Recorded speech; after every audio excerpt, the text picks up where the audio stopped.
છે આપનો પરિચય? પીવી ગુર્જર, વિભાગીય નિયામક સુરત. કઈ પ્રકારે બસો રદ કરવામાં આવી કેટલા મુસાફરોને અસર થઈ?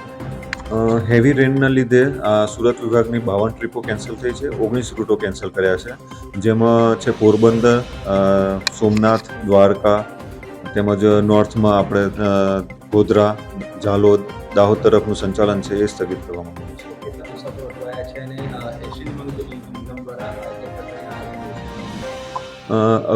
રેનના લીધે અગમચેતીના ભાગરૂપે આ સંચાલન બંધ કરવામાં આવેલું છે, અને અત્યારે આશરે 500થી 1000 પબ્લિકનો જે એમને મુસાફરી કરી શક્યા નથી, પરંતુ આ જે હેવી રેન છે અને અગમચેતી ભાગરૂપે મુસાફરો પાણી ઊંચું થાય અને સંચાલન ચાલુ થાય પછી મુસાફરી કરે એવી સુરત વિભાગને 70થી 80 ટ્રીપો રદ કરવામાં આવી છે. હાલમાં આ જે 19 રૂટો છે એના ઉપર બંધ કરેલું છે. જેવું વહીવટી તંત્ર દ્વારા જણાવવામાં આવશે કે રૂટ ચાલુ થઈ ગયા છે પછી સંચાલન ચાલુ કરવામાં આવશે.